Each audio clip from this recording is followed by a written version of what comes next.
Baik, sekali lagi selamat pagi, selamat Sabat untuk kita semua. Hari ini hari Sabat tanggal 29 Maret tahun 2025.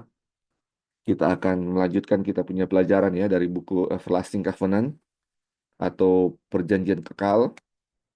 Dan saat ini kita sudah di chapter 40 yang judulnya Suku-suku Israel yang hilang. Tapi saudara-saudara seperti biasanya sebelum kita mulai, kita akan review sedikit apa yang sudah kita bahas waktu lalu. Kita akan review dengan cepat supaya kita tidak lupa dengan pelajaran yang lalu kita sudah pelajari di chapter 39 tentang the time of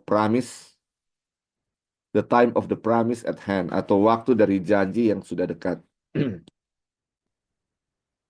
Oke, ini bisa lihat ya share screen-nya. Oke. Jadi ini kita sudah pelajari waktu lalu dan sudah sempat direview juga.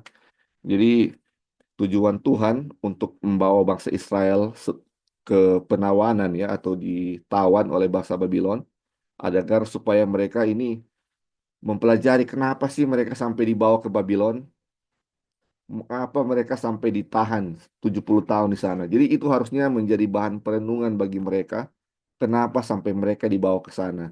Tentunya dengan segala kesalahan, kesombongan mereka, ini mereka ada yang mereka pelajari ya. Ini kita lihat.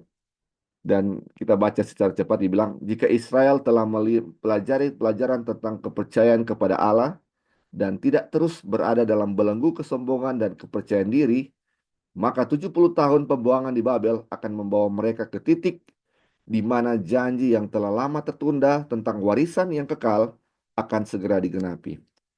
Jadi ini saudara-saudara, seandainya mereka merenung akan kesalahan mereka, dan ini dibilang mereka mempelajari tentang percaya kepada Allah dan tidak berada dalam belenggu kesombongan, ini 70 tahun ini sebenarnya di mana sama seperti ketika katanya mereka masuk ke tanah Kanaan, mereka akan dibawa ke titik yang sama ya. Dan ini dibilang warisan yang kekal akan segera digenapi. Ini luar biasa. Ini eh,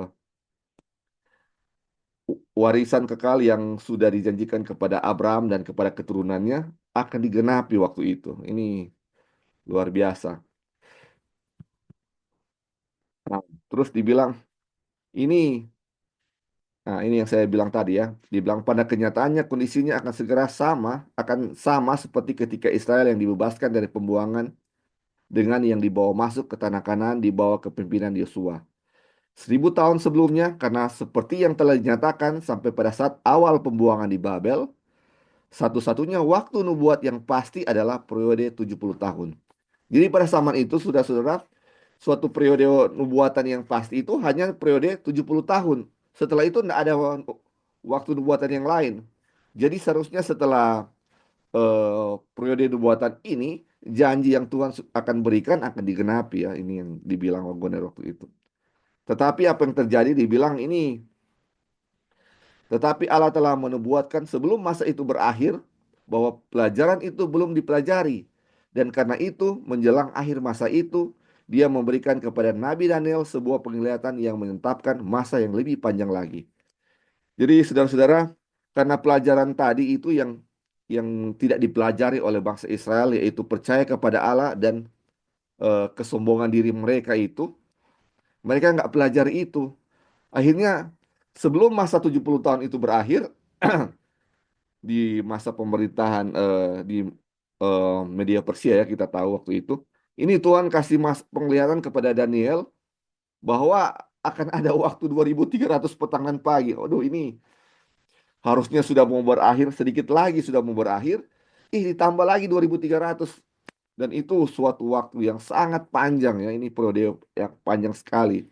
Makanya sempat mungkin Daniel waktu itu berpikir, apakah ini pembuangan di Babel ini akan berakhir 2300 lagi? Jadi mereka nggak akan kembali lagi ke Yerusalem ini mungkin. Makanya dia apa namanya penglihatan itu dia nggak tahu apa artinya. Makanya di Daniel 9 dia berpuasa dan berdoa. Mungkin salah satu dia punya pertanyaan, apakah ini pembuangan dari Babel akan terjadi 2300 lagi.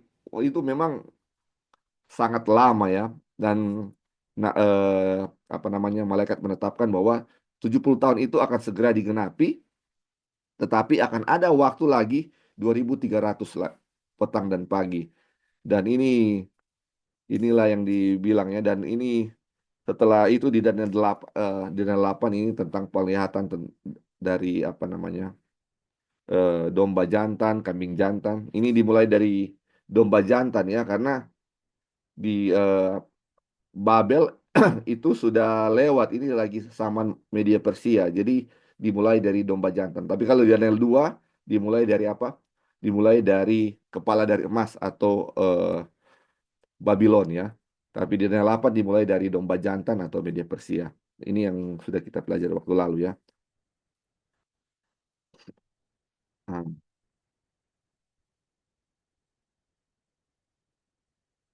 oke, ini periode nubuatan yang dia punya garis besar, apa yang kita sudah pelajari. Sebenarnya ini pelajaran bukan tentang nubuatan, tetapi apa yang dimaksud oleh Wagoner, bagaimana kita lihat ya, dia punya tahap-tahap, bagaimana kasih Tuhan kepada bangsa Israel ya. Ini ada masa 2300 tahun, dan itu berakhir tahun 1844 ya. Ini sudah kita pelajari. Dan ada waktu untuk bangsa Israel, yaitu waktu 70 minggu. 70 minggu atau 70 kali 7 adalah 490 ya. Itu adalah waktu yang diberikan kepada bangsa Israel. Dan ini seperti yang dibilang kemarin, waktu lalu ya, kita sudah baca. Waktu 90 tahun ini diberikan kepada bangsa Israel, bukan berarti katanya Tuhan tidak memperhatikan bangsa-bangsa lain. Bukan berarti Tuhan tidak memperhatikan bangsa-bangsa lain.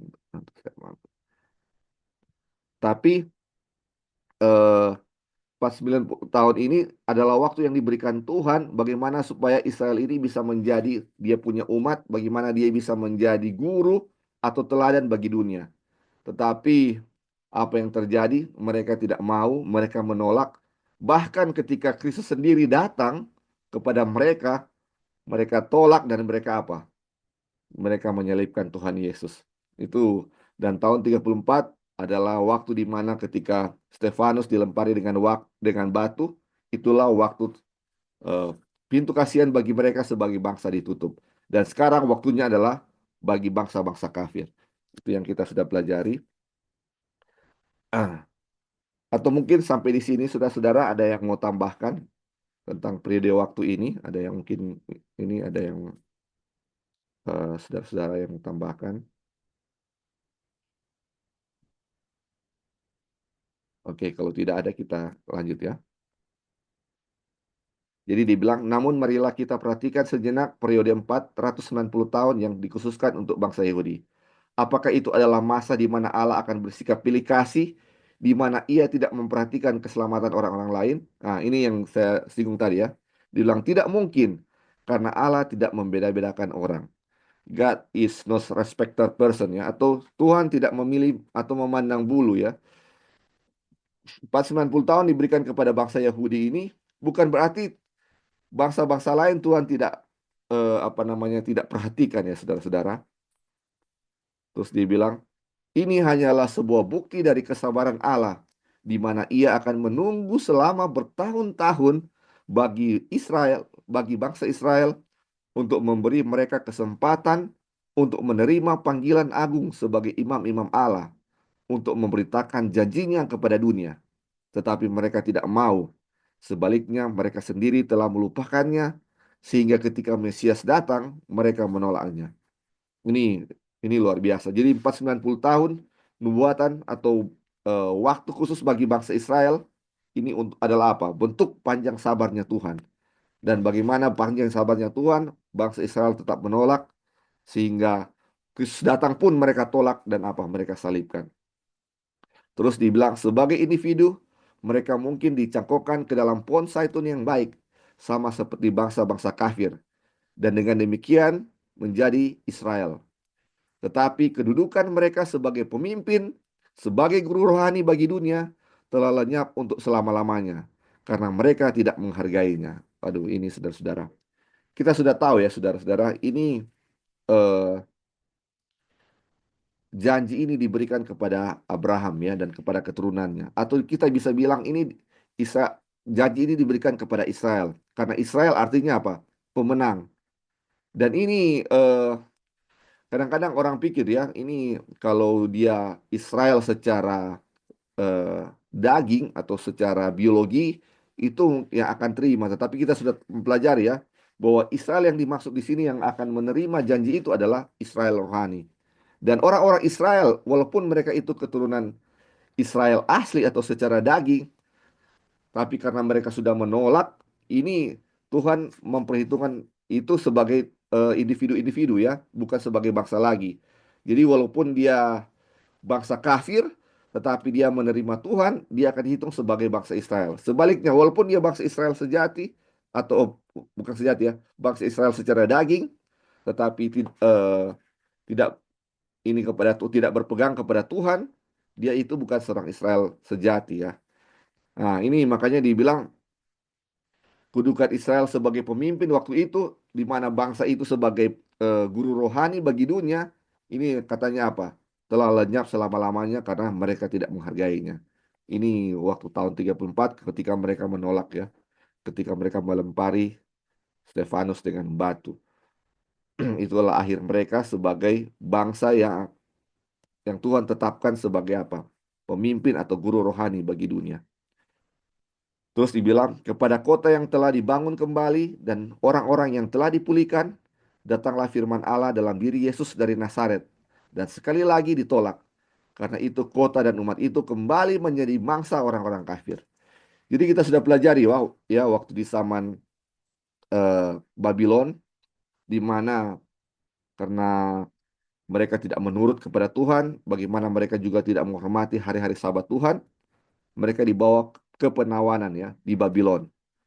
Dan Tuhan sudah menetapkan bahwa 70 tahun mereka akan ada di pembuangan dan akan kembali ya. Ini Yerusalem akan dipulihkan kembali.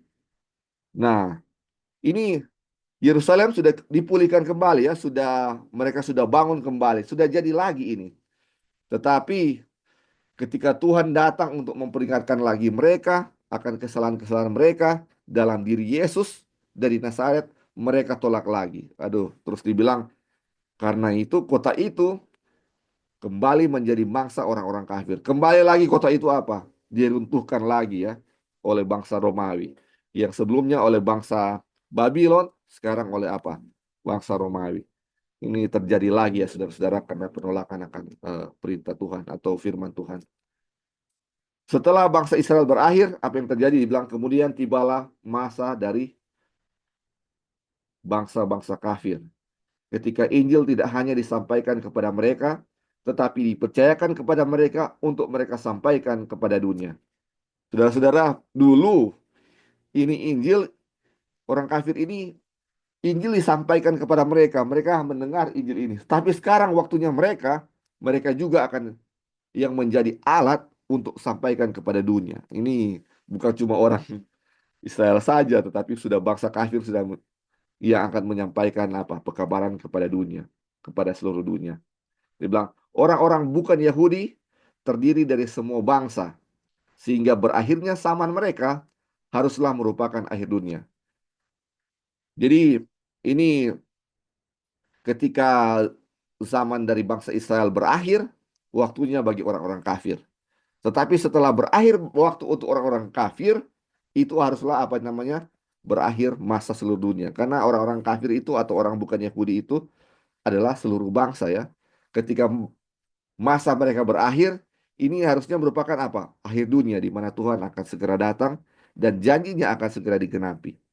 Terus dibilang, tetapi tentang hari dan saat itu tidak ada seorang pun yang mengetahuinya. Adalah fakta yang menyedihkan bahwa banyak orang di hadapan firman Tuhan ini telah beranggapan untuk menetapkan tanggal dan kedatangan Tuhan. Setiap upaya semacam itu adalah sia-sia dan jahat. Jadi, saudara-saudara, mungkin kita sudah pernah mendengar dan akan mendengar lagi mungkin di waktu yang akan mendatang akan ada yang menetapkan waktu dan tanggal. Kita harus tahu ya, ini harus benar-benar tahu dibilang setiap upaya semacam itu adalah sia-sia dan jahat. Karena apa? Tentang kedatangan Tuhan, tidak seorang pun yang mengetahuinya. Nah, terus dia bilang, periode terpanjang disebutkan dalam nubuatan sudah lama berlalu. Dan yang dapat diketahui oleh setiap orang tentang waktu kedatangan Tuhan adalah bahwa kedatangannya sudah dekat, bahkan sudah di ambang pintu. Dan itu sudah cukup untuk mengetahuinya. Jadi saudara-saudara, periode nubuatan yang terakhir yaitu 2300 petang dan pagi yang diberikan kepada Daniel waktu itu sudah lama berakhir. Kalau di zaman Daniel 70 tahun akan segera berakhir, ini nubuatan 2300 di zaman kita sudah lama berakhir. Itu berakhir di tahun 1844. Dan setelah itu apa saudara-saudara? Sudah tidak ada nubuatan lagi yang pasti ya. Nubuatan yang pasti seperti waktu yang lalu yang 2370 minggu. Sudah tidak ada nubuatan seperti itu lagi. Berarti sedikit lagi waktu bagi orang kafir atau bagi dunia akan segera berakhir dan Tuhan akan apa? Segera datang untuk memberikan apa yang sudah dijanjikan kepadanya. Warisan yang dijanjikan akan datang ya. Terus dibilang, tapi ini kita tidak tahu itu kapan ya, sudah dibilang tadi. Tapi yang pasti dibilang kedatangannya itu sudah dekat. Karena sudah tidak ada periode waktu lagi ya, periode nubuatan waktu lagi. Dia bilang bahkan sudah di ambang pintu. Dan itu yang cukup kita tahu bahwa kedatangan Tuhan sudah dekat. Untuk hari dan waktunya kita tidak perlu tahu. Tapi yang satu pasti kedatangannya sudah dekat. Terus dibilang, memang benar bahwa beberapa orang telah berpikir untuk menghindari tuduhan menetapkan waktu kedatangan Tuhan dengan menetapkan berakhirnya zaman bangsa-bangsa lain. Tetapi itu seperti yang baru saja kita lihat adalah hal yang sama. Jadi saudara-saudara, ada yang sudah karena dia sudah membaca bahwa sudah tahu bahwa Tuhan tidak menetapkan waktu dan tanggal ya untuk kedatangan Tuhan. Tetapi mereka ini menetapkan waktu dibilang zaman bangsa-bangsa lain itu berakhir ya. Atau kita lihat bisa bilang bahwa waktu pintu kasihan ditutup itu kapan? Ada yang sudah menutupkan, oh tanggal begini pintu kasihan ditutup. Kita sudah tidak bisa bertobat lagi. Ini waktunya bagi umat Tuhan kapan? Ini tanggal segini atau waktu ini karena kejadian ini jadi sudah berakhir waktu itu ya. Tapi dibilang ini hal yang sama ya saudara-saudara. Jadi dibilang selain itu tidak ada sedikit pun petunjuk di dalam Alkitab tentang berapa lama waktu yang dibutuhkan untuk mengakhiri zaman bangsa-bangsa lain atau kapan waktu itu dimulai. Oleh karena itu sama sekali tidak mungkin untuk mengatakan kapan zaman itu akan berakhir. Jadi saudara-saudara, seperti kita tidak boleh menentukan waktu kapan Tuhan itu akan datang, kita juga tidak bisa menentukan kapan ini waktu atau zaman bangsa-bangsa lain itu berakhir. Atau kalau kita bisa bilang kapan pintu kasihan bisa ditutup itu kapan kita nggak tahu ya saudara-saudara. Nggak bisa bilang kapan itu waktu itu. Yang kita tahu bahwa itu sudah dekat ya, itu sudah dekat. Tetapi untuk bilang itu kapan dengan dengan dia punya waktu yang tepat seperti itu tanggal dan tanggalnya kita nggak boleh ya saudara-saudara. Hanya kita bisa tahu bahwa itu sudah sangat dekat. Terus dibilang, oleh karena itu satu hal yang pasti yaitu bahwa tanggal berapapun yang ditetapkan oleh seseorang sebagai waktu kedatangan Tuhan, itulah waktu di mana ia tidak akan datang. Karena itu berjaga-jagalah. Nah, saudara-saudara, dibilang satu hal yang pasti, kalau kita dengar katanya ada seorang yang bilang, oh tanggal begini dia akan datang. Tanggal begini pintu kasihan ditutup. Tanggal begini, begini, begini. Dibilang, itulah waktu di mana Tuhan tidak akan datang. Itulah waktu di mana Tuhan tidak akan datang. Dia bilang, karena itu berjaga-jagalah atau watch atau berhati-hatilah akan hal itu ya saudara-saudara. Terus dibilang, dan sekarang apa yang harus dilakukan? Hanya ini, bahwa umat Allah mendengar dan menaati panggilan untuk apa? Keluar dari Babel, supaya jangan sampai mereka menerima malapetaka-malapetakanya. Di chapter 38 kita sudah pelajari apa itu keluar dari Babel. Dia bilang, oleh karena itu kita harus memahami bahwa pembebasan yang sempurna dari Babel atau bagaimana kita keluar dari Babel adalah pembebasan dari belenggu diri sendiri menuju kepercayaan mutlak kepada Allah dan ketaatan kepadanya. Jadi saudara-saudara ini adalah bagaimana kita bisa bebas dari Babel ini adalah Babel itu melambangkan suatu kebingungan dan ini dibilang bebas dari belenggu diri sendiri. Terus eh, kepercayaan mutlak kepada alam. Ini Babel ini adalah melambangkan suatu kesombongan yang luar biasa ya. Sebagaimana Lucifer, sebagaimana juga bangsa Babylon, sebagaimana juga ketika orang-orang yang membangun menara dan makanya mereka disebut Babel, menara sehabis waktu air bah itu mereka membangun sebuah menara karena kesombongan mereka mau melawan yang maha tinggi, makanya mereka mau apa? Bangun menara yang sangat tinggi supaya ketika air bah datang lagi, mereka katanya nggak akan binasa. Itu mau melawan Tuhan. Sedangkan Tuhan bilang tidak ada lagi air bah. Tapi mereka mau membangun, membangun apa? Menara yang tinggi. Tuhan bilang berpencar-pencar ke seluruh bumi, penuhilah bumi. Tetapi mereka bilang mereka nggak mau berpencar, mereka mau tinggal satu tempat. Makanya mereka bangun itu menara itu. Akhirnya apa yang terjadi? Terjadi kekacauan yang itu disebut Babel sehingga mereka terpencar-pencar ke seluruh dunia dengan bahasa yang berbeda-beda. Inilah yang harus kita keluar ya dari hal-hal ini. Dari belenggu diri sendiri, kesombongan diri sendiri.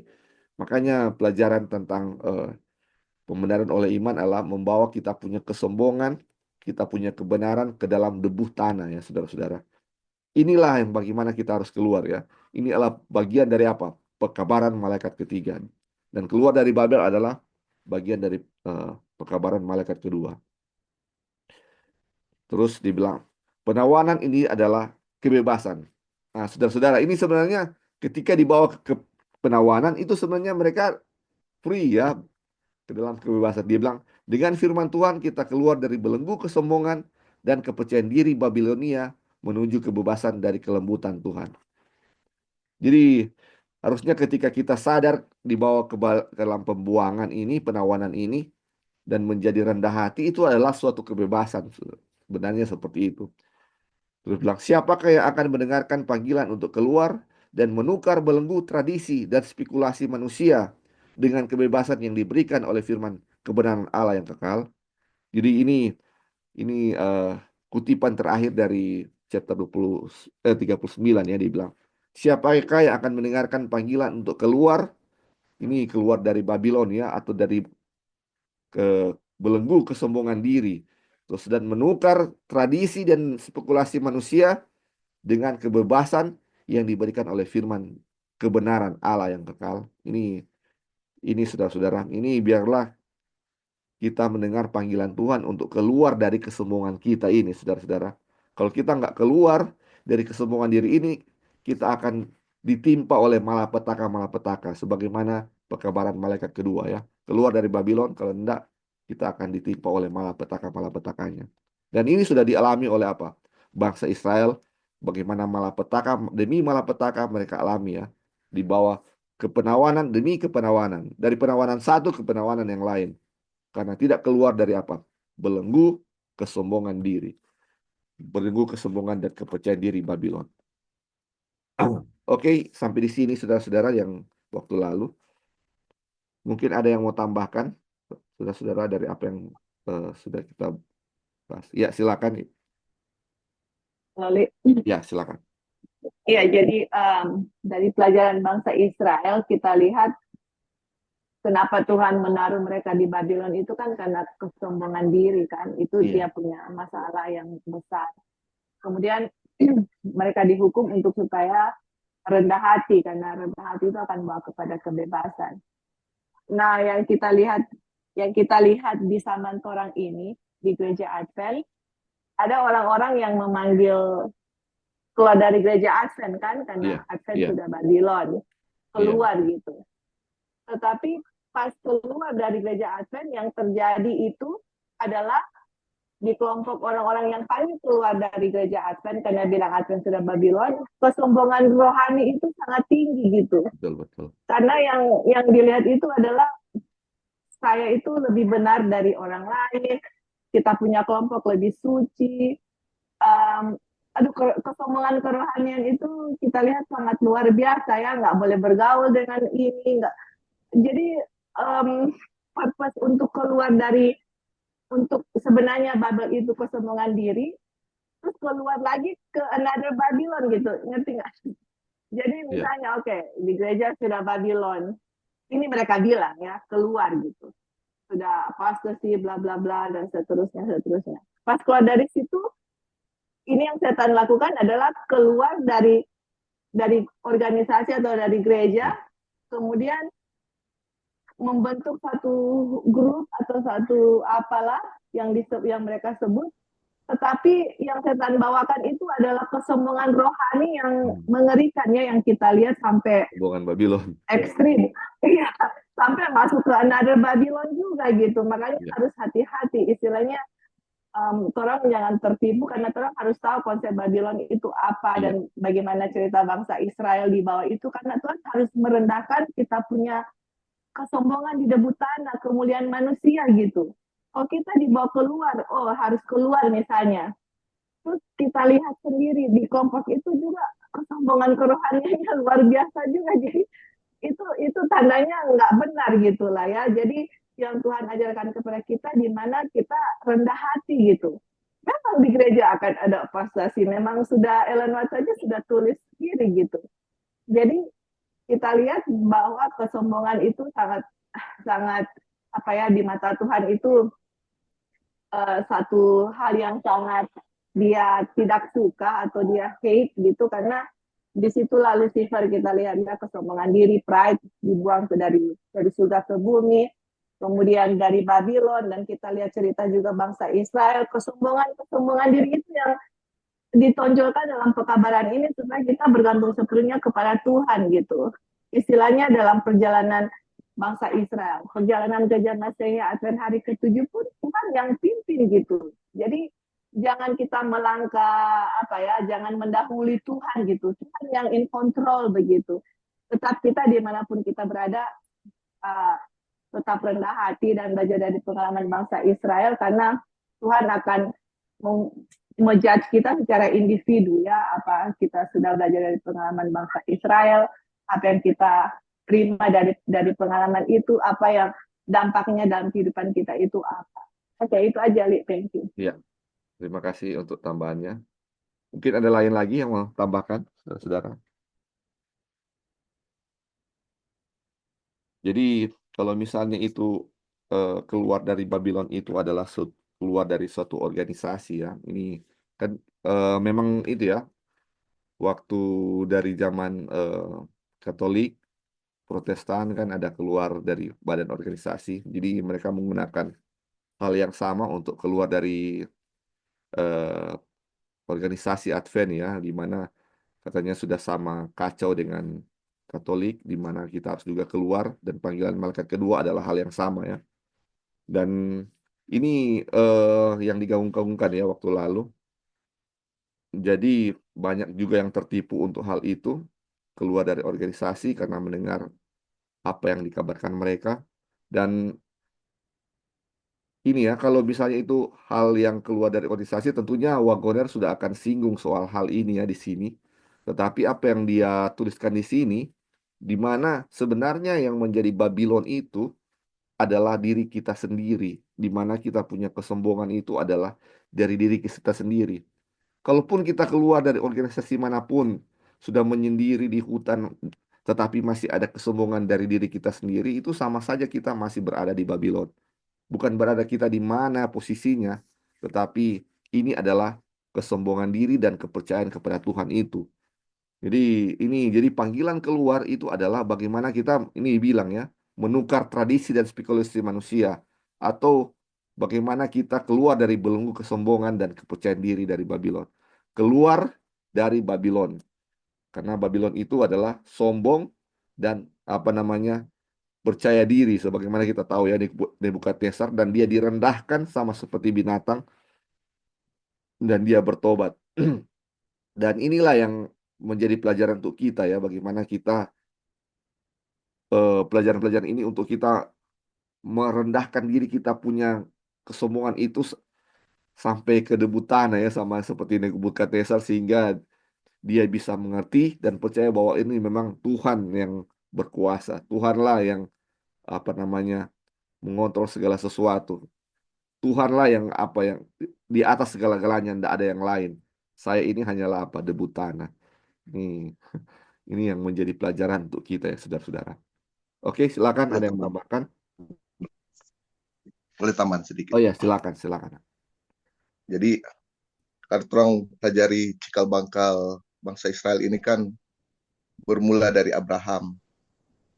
Dia Iya, dipanggil keluar dari Abraham kan bangsa kafir kan, iya betul. dipanggil keluar dari tanahnya dan Tuhan mau Abraham ini menjadi satu bangsa besar, menjadi bangsa yang menjadi berkat untuk orang-orang lain ya. Iya, Dan kita tahu juga manusia itu kan keluar dari diciptakan dari debu kan, iya, dari betul. debu dan dibuat serupa seperti gambar Allah kan, dibuat Iya, seperti serupa gambar Allah, image of God.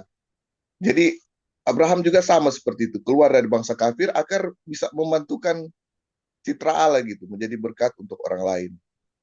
Jadi kita dipanggil keluar itu artinya menggambarkan atau mengingatkan bahwa kita punya seorang pencipta gitu.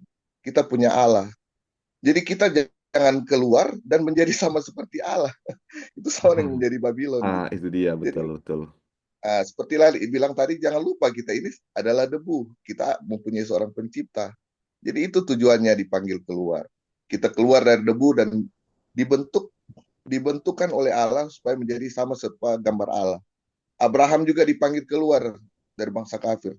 Jadi itu tujuannya. Tapi banyak orang panggil keluar dan ingin menjadi sama seperti Allah dan lupa akan penciptanya. Jadi sebenarnya itu tujuannya, orang ini mengabarkan Injil, memantulkan citra Allah yang hilang dulu ya. Dan orang harus ingat bahwa orang ini hanyalah ciptaan. Dan kerendahan hati itu adalah hal yang utama. Itu aja, Li. Ya, terima kasih, Nan. Jadi, kebanyakan juga yang keluar menjadi sombong rohani dan merasa lebih benar daripada orang-orang yang lain ya, saudara-saudara. Ini kesombongannya luar biasa, kesombongan rohaninya luar biasa. Tadi Pendeta Jeki mau tambahkan? Ya, silakan Pendeta. Ya, terima kasih kesempatannya. Setuju bahwa Babel itu juga adalah pribadi kita yang sombong. Jadi kita harus keluar dari kesombongan, baik itu kesombongan rohani atau kesombongan apapun, karena kesombongan itu sebenarnya tanda kita melepaskan diri dari Tuhan, penyembahan kepada Tuhan, pujian kepada Tuhan, dialihkan kepada diri. Namun kita juga diberi petunjuk bahwa kita memiliki persekutuan. Allah memilih bangsa Israel. Kalau untuk pribadi-pribadi, pada waktu zaman bapak-bapak gitu ya. Lalu kemudian ternyata para bapak juga gagal dengan adanya bahtera, dengan adanya air bah. Lalu kemudian menara Babel terjadi, lalu Allah memilih Abraham. Dari keturunannya Abraham, lalu muncullah Israel. Ya. Jadi inilah satu kelompok begitu ya. Ya. Jadi kita memiliki satu kelompok umat persekutuan tadi ya. Jadi maksud saya begini, kita juga dapat mengidentifikasikan di kelompok mana kita seharusnya berada. Seperti begitu kan? Nah, di Wahyu pasal 12 itu dijelaskan dengan kata perempuan. Ya, oh iya. Itu ya, jadi perempuan ini juga dihubungkan dengan sebenarnya Kejadian 3 ayat 15. Iya. Di sana juga digunakan kata perempuan. Di Kejadian 3 ayat 15, perempuan di situ bukan hanya Hawa, di situ ada Adam. Dan itulah umat pada waktu itu. Jadi perempuan ini menggambarkan satu kelompok umat.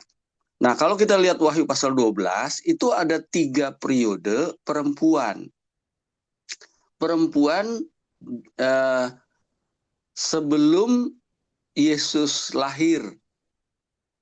Yang dimaksud di situ adalah orang Israel atau keturunan Yahudi. Waktu Yesus lahir kan yang ada akhirnya Yahudi begitu ya. Nah, setelah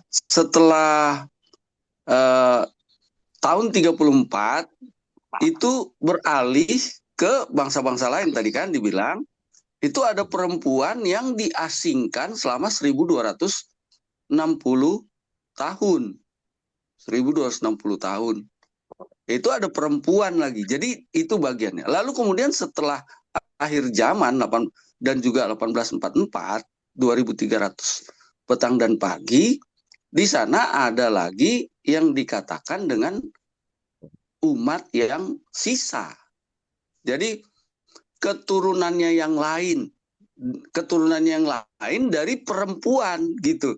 Jadi ini keturunan yang lain ini bukan menunjukkan identitas laki-laki tapi perempuan juga gitu. Nah, perempuan yang keturunan yang lain dari perempuan itu kita bandingkan juga dengan Wahyu pasal yang ke-17, ada perempuan yang memang ditunjuk sebagai Babel. Iya. Gitu. Jadi panggilan keluar dari Babel itu bukanlah keluar dari perempuan yang di Wahyu pasal 12.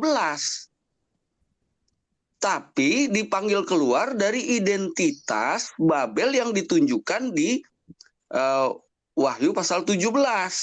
Gitu. Jadi ini jangan di ini kan ya, perempuan yang akan dianiaya itu adalah keturunannya yang lain dari perempuan itu. Iya. Dan identitasnya masih perempuan ya, bukan keturunannya yang lain lalu kemudian dia laki-laki ya, nggak ada. Jadi ini keturunan yang perempuan ini adalah umat yang sisa itu, dan itu jelas kita mengidentifikasikannya dengan Gereja Masyihat pada ke-7 karena identitasnya adalah memiliki kesaksian Yesus, dan kesaksian Yesus itu adalah roh nubuat. Jadi pernyataan Advent itu Babel itu jauh sekali kalau kita belajar kitab Wahyu pasal 12 dibandingkan dengan Wahyu pasal 17. Jadi kita masih ada dalam koridor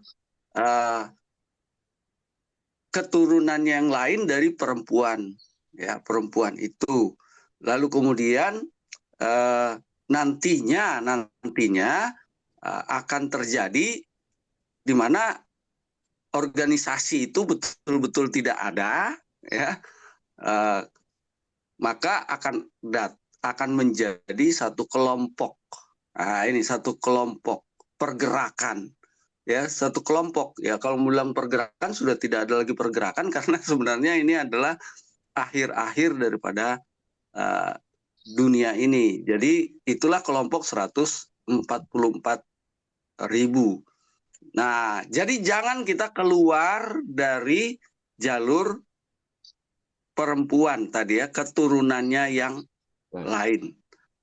Oke, itu saja tambahan pengertian. Ya. Terima kasih. Terima kasih pendeta untuk tambahannya. Mungkin ada lain lagi tambahkan, ada yang unmute mic. Silakan.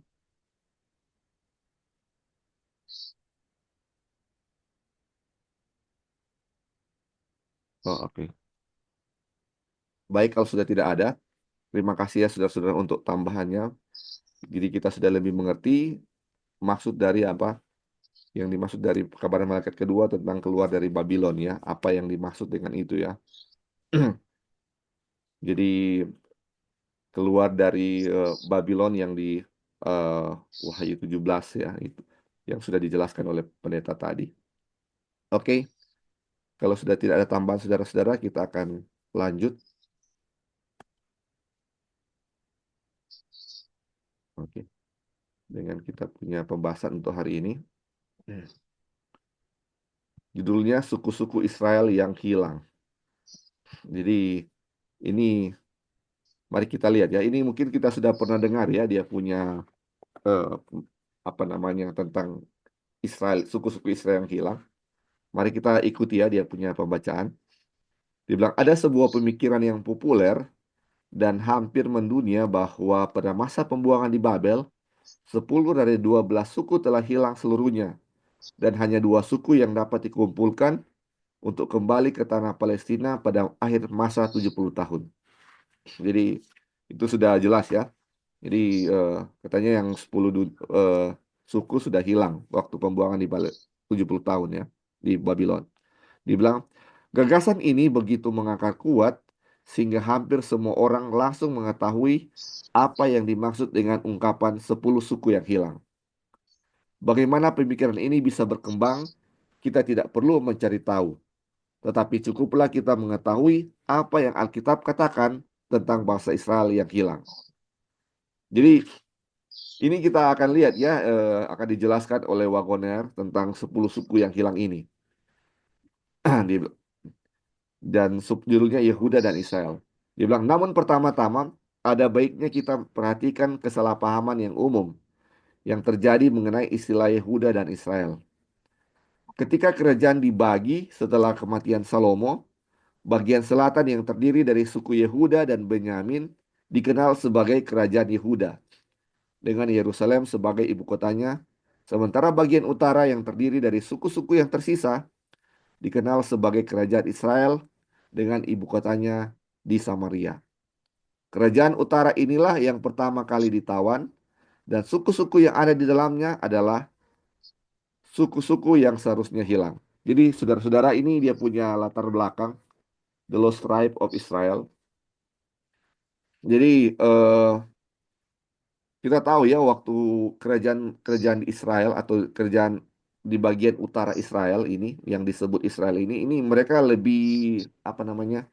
Lebih jahat ya kita lihat kalau dibandingkan dengan suku Yehuda dan Benyamin di mana dekat dengan Yerusalem. Suku-suku utara ini lebih cenderung apa? Menyembah Baal-Baal ya, sudah-sudah kita tahu, dan ini mereka ini lebih dulu ditawan.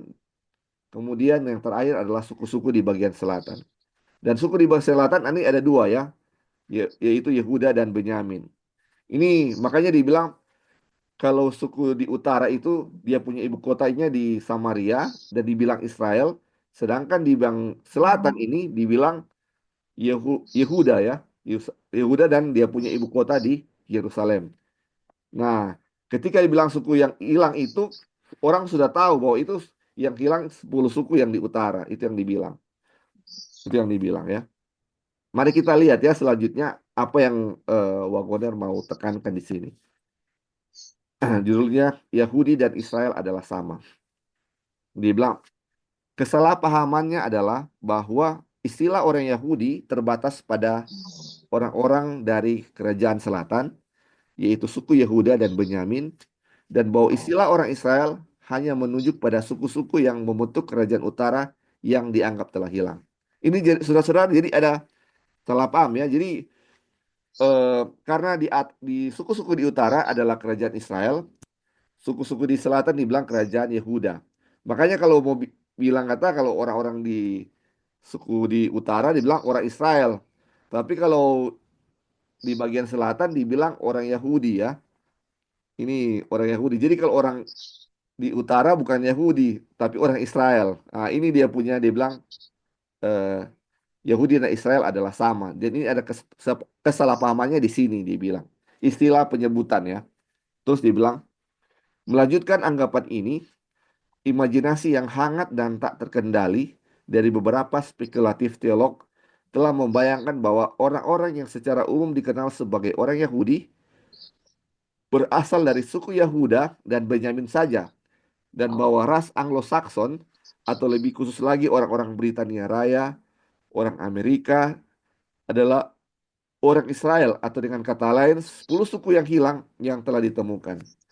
Jadi ini dia punya tanggapan spekulasi ini bahwa orang-orang suku-suku di selatan ini dibilang Yahudi, tapi kalau di yang di utara bukan Yahudi. Jadi mereka ini sudah hilang dan ini katanya namanya ras Anglo-Saxon, itu orang-orang Amerika dan orang-orang Britania Raya ya dibilang sini. Dan dengan kata lain kalau sudah dikelompokkan orang Britania Raya dan Amerika adalah 10 suku utara, ini berarti 10 suku ini telah ditemukan ya. Dibilang gitu dengan kata lain seperti itu. Oke. Ah, Kita lanjut ya, baru saudara tambahkan. Ini subjudulnya karakter bukan kebangsaan. Dia bilang, sangat mudah untuk melihat bagaimana teori ini berasal. Teori ini berasal dari kegagalan untuk memahami janji-janji Injil. Teori ini diciptakan untuk membawa ras Anglo-Saxon sebagai pewaris janji-janji kepada Abraham. Fakta yang telah dilupakan bahwa janji-janji itu mencakup seluruh dunia tanpa memandang kebangsaan, dan bahwa Allah tidak membedakan orang, setiap orang dari bangsa manapun yang takut akan Dia dan yang mengamalkan kebenaran berkenan kepadanya. Jadi saudara-saudara, mereka masih membawa-bawa ya ini tentang bagaimana tentang eh, waktu bangsa Israel sebagai bangsa pilihan, mereka masih membawa-bawa bahwa bangsa itu sebagai pilihan yang pewaris janji-janji Abraham. Mereka tidak tahu ini janji Injil ini bahwa ini diberikan kepada semua bangsa. Bukan cuma kepada bangsa Israel saja, tetapi kepada semua bangsa. Janji Injil ini diberikan kepada semua orang. Dia bilang, Tuhan ini, dia bilang, kisah 10 ayat 34 dan 35, dia bilang, Tuhan ini no respecter person ya. Tidak membedakan orang, tidak memandang bulu. Jadi setiap orang dari bangsa manapun yang takut akan Tuhan, dibilang, itu accepted atau diterima atau berkenan kepada Tuhan. Jadi bukan bangsa-bangsa ya, tetapi apa pribadi-pribadi atau karakter-karakter orang. Terus dibilang, jika orang percaya bahwa orang Israel adalah orang yang tidak bercela, mereka akan melihat kebodohan dari pemikiran bahwa betapapun jahat dan tidak percayanya seseorang, mereka tetaplah orang Israel hanya karena mereka adalah bagian dari suatu bangsa. Ini saudara-saudara, ini orang percaya bahwa mereka ini orang Israel karena mereka itu bagian dari suatu bangsa. Contohnya bangsa Anglo-Saxon atau Amerika dan Britania Raya. Jadi mereka ini anggap bahwa mereka ini bagian dari bangsa Israel dan dia punya janji Tuhan hanyalah untuk mereka. Dan mereka ini walaupun hidupnya jahat, Tuhan akan apa? Oh ini karena mereka ini bangsa pilihan Tuhan, Tuhan tetap akan memilih mereka atau memberkati mereka. Makanya ini adalah suatu hal yang salah. Ini pemikiran yang jahat ya dibilang di sini. Ini apa namanya? Dengan kata lain, mereka bisa berbuat seenaknya dan mereka tetap menjadi suatu bangsa. Sedangkan ini kita sudah tahu bahwa Tuhan tidak memandang seperti itu ya. Ini orang kafir pun kalau percaya Tuhan berkenan kepada mereka. Terus dia bilang, tetapi ide tentang gereja nasional dan agama nasional sangatlah menarik. Mungkin ini gereja, dia bilang national church ya, atau mungkin gereja bangsa atau gereja gereja bangsa atau agama suatu bangsa sangatlah menarik karena jauh lebih menyenangkan bagi orang-orang untuk berpikir bahwa mereka akan diselamatkan secara massal tanpa memandang karakter mereka dan bukannya melalui iman dan kebenaran individu. Jadi banyak ini kesombongan ya saudara, sama dengan kita ya sebagai orang Advent, kita pikir kalau kita sudah Advent pasti kita bisa selamat karena nama Advent yang kita kenakan ya saudara-saudara. Tetapi sebenarnya bukan itu ya. Tuhan tidak memandang suatu kelompok atau apa, tetapi Dia memandang individu bagaimana kita percaya kepada Dia. Ini individu, kebenaran individu ya, bukan kebenaran bangsa atau suatu agama, kebenaran suatu agama. Dan ketika kita memegang sebagai misalnya bangsa Israel atau sebagai orang Advent, pasti diselamatkan kita semua. Bukan seperti itu, tapi melalui individu-individu ya. Itu yang seperti itu yang dibilang di sini. Oke, sampai di sini saudara-saudara ada yang mau tambahkan? Bagaimana tentang nama Israel ini dan bagaimana eh, Tuhan menyelamatkan mereka. Ya, silakan ada yang mau tambahkan? Ada yang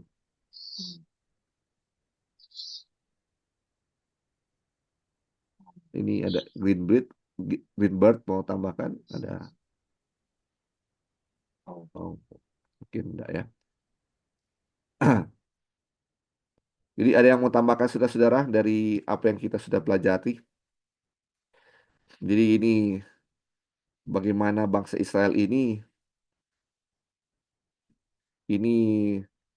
apa namanya? Tuhan pilih sekarang kita ini kalau kita setia berpegang kepada Tuhan, kita dihitung sebagai apa? Bangsa Israel rohani. Dan dibilang bangsa Israel ini adalah suatu karakter ya, bukan suatu bangsa. Ini dibilang. Dibilang jika orang Israel itu sejati ini adalah orang yang tidak bercela. Ini orang Israel itu orang yang tidak bercela. Walaupun kita ini bukan keturunan langsung bangsa Israel, tet- tetapi kita ini orang yang percaya kepada Tuhan, kita dihitung sebagai apa? Orang Israel sejati. Orang Israel secara spiritual. Israel secara rohani. Karena Israel artinya apa? Pemenang ya, saudara-saudara. Dan ini janji hanya dikhususkan kepada apa? Orang Israel. Orang Israel. Janji kepada orang Israel.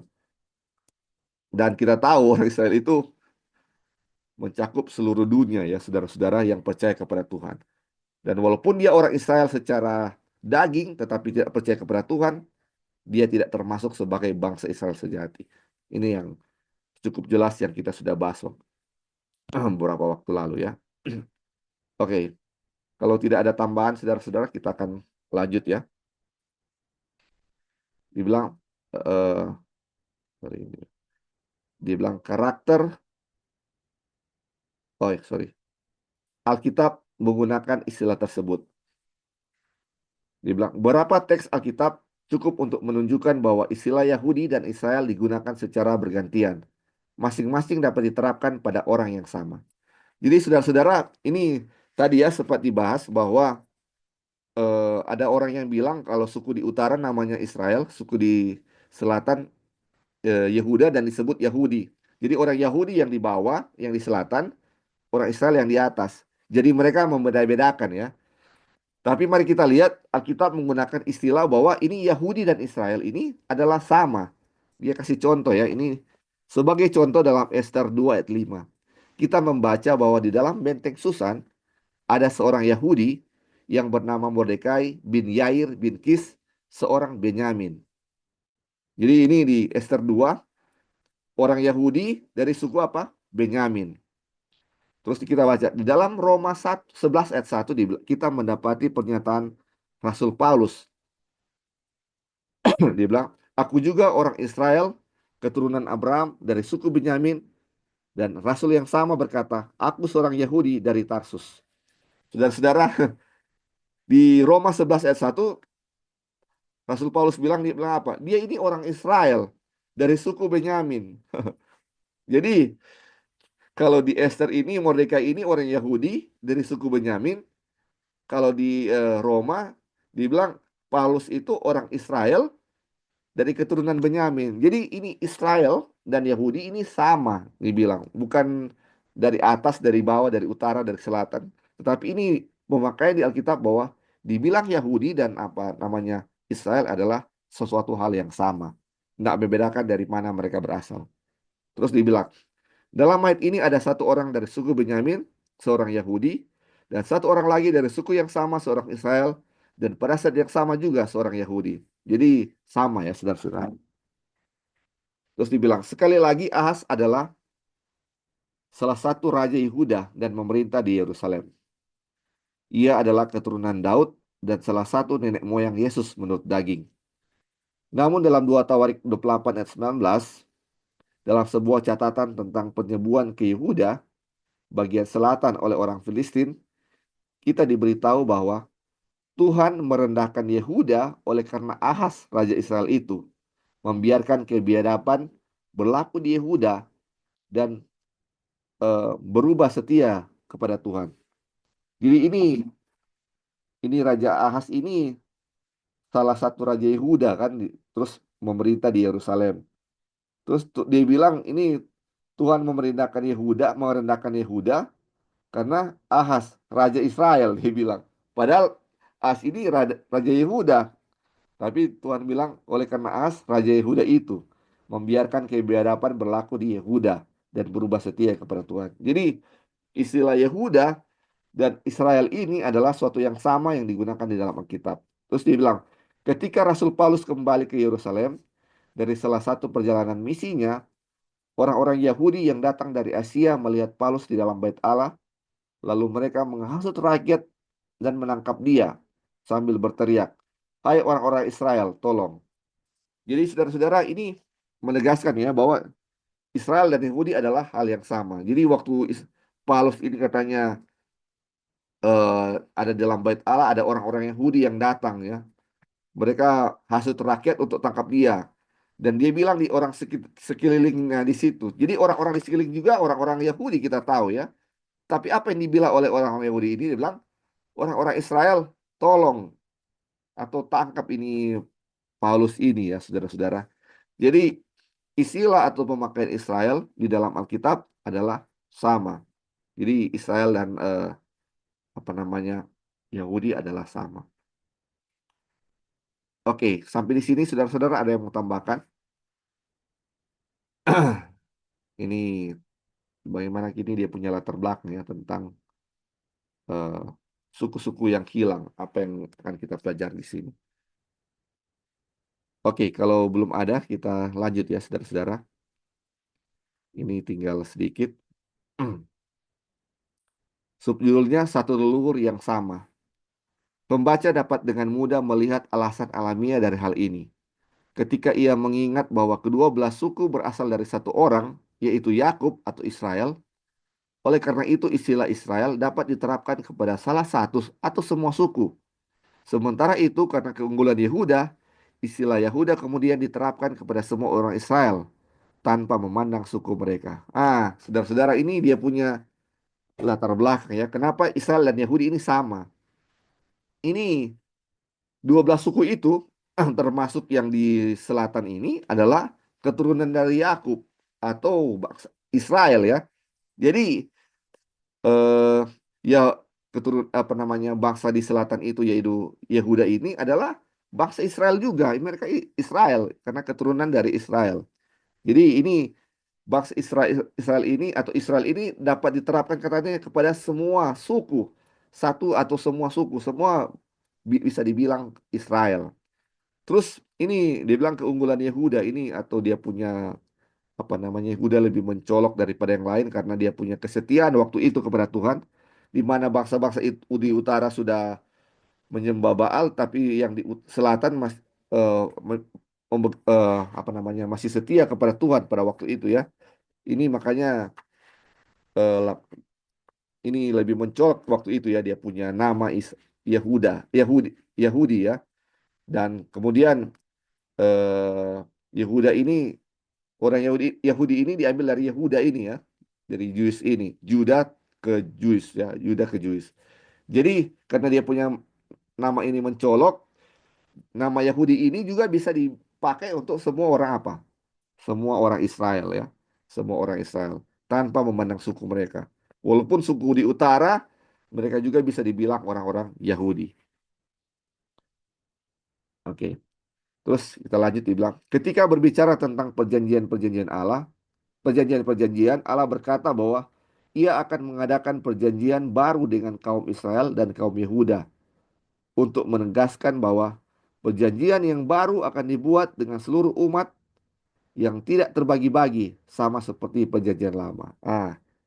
Ini apa namanya? Ini akan ada perjanjian untuk Israel dan Yehuda. Ini menegaskan bahwa perjanjian baru ini untuk apa? Semua umat dan tidak terbagi-bagi ya. Mau utara, mau selatan tidak terbagi-bagi. Dengan demikian kita melihat bahwa istilah orang Yahudi dengan tepat diterapkan pada orang-orang yang sama seperti halnya istilah orang Israel. Tetapi kita tidak boleh lupa bahwa dengan tegas yang disebut Yahudi bukanlah orang yang lahiriah Yahudi dan yang disebut sunat bukanlah sunat yang dilangsungkan secara lahiriah. Ini yang maksud saudara-saudara ya. Mari kita perhatikan yang warna kuning ini. Tetapi orang Yahudi sejati ialah dia yang tidak nampak keyahudiannya dan sunat ialah sunat dalam hati secara rohani, bukan secara hurufiah atau harafiah. Maka pujian baginya datang bukan dari manusia, melainkan dari Allah. Roma 2 ayat 28 dan 9. Jadi saudara-saudara, ini ya, ini kita sudah bahas tentang Yahudi dan Israel. Tetapi ini dibilang Yahudi sejati ialah atau orang Israel sejati ialah ini yang tak nampak dia punya keyahudiannya. Dan sunat sejati bukan yang ini ya, tetapi rohani, bukan yang secara rohani. Makanya ini dia bilang pujian datang dari Tuhan. Terus dia bilang, perhitungan suku-suku bangsa telah hilang di antara orang-orang yang disebut Yahudi. tetapi tidak ada bedanya. Mereka dapat disebut sebagai orang Israel, sama benarnya dengan orang Yahudi. Tetapi tidak ada istilah yang secara tegas dapat diterapkan pada salah satu dari mereka kecuali bagi mereka yang memiliki iman yang sungguh-sungguh kepada Yesus Kristus. Dan kedua istilah itu dalam pengertian Alkitabiah dapat diterapkan pada siapa saja yang memiliki iman seperti itu, meskipun mereka adalah orang Inggris, Prancis, Yunani, Turki, atau Cina. Jadi saudara-saudara, ini kita tahu ya, dibilang perhitungan suku-suku bangsa telah hilang di antara orang-orang Yahudi. Jadi mereka mungkin saat ini ya mereka sudah nggak tahu bahwa mereka ini keturunan suku mana ya. Kalau saya nggak tahu ya, tapi menurut bacaan ini orang-orang sekarang ini sudah nggak tahu saya ini orang Yahudi keturunan mana, suku apa. Kayaknya sudah nggak seperti itu.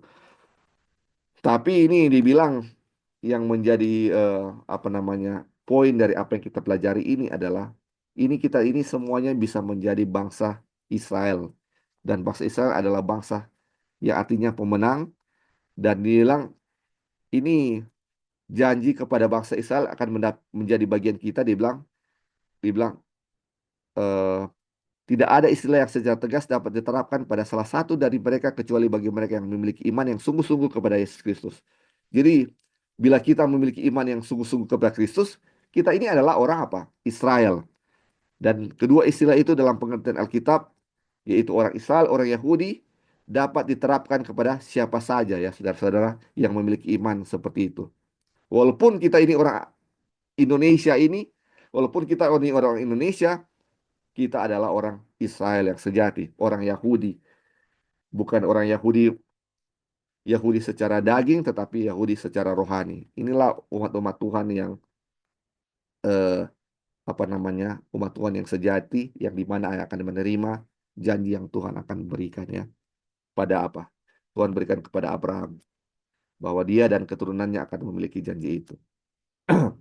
Oke, saudara-saudara, kita punya bacaan sampai di sini. Kita punya, nanti akan dilanjutkan besok. Tinggal beberapa halaman lagi, 5 halaman lagi. Jadi kita setengah hari ini dan setengah besok. Jadi ini dia punya awal ya dari apa yang kita sudah pelajari tentang 10 suku di utara ya. 10 suku di utara atau suku-suku Israel yang hilang. Dan ini kalau kita tahu ini 10 suku utara yang hilang ini adalah yang di utara ya. Israel yang hilang ini adalah yang di utara, sorry. Jadi eh, tapi sebenarnya saat ini mereka sudah nggak tahu mereka ini dari suku mana. Tetapi penggunaan istilah Israel atau Yahudi itu adalah suatu hal yang sama, dan kita bisa menjadi bagian dari itu ya. Bagian dari Israel dan Yahudi yang secara rohani. Bukan secara apa? Secara daging ya. Itu yang sudah kita pelajari waktu itu, sekarang ini. Oke, saudara-saudara, ada yang mau tambahkan sudah sejauh ini? Sampai di sini sebelum kita tutup dan berdoa.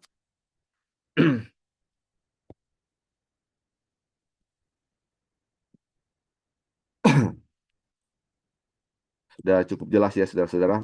Jadi mungkin dia punya pelajaran akan lebih ini kena besok hari.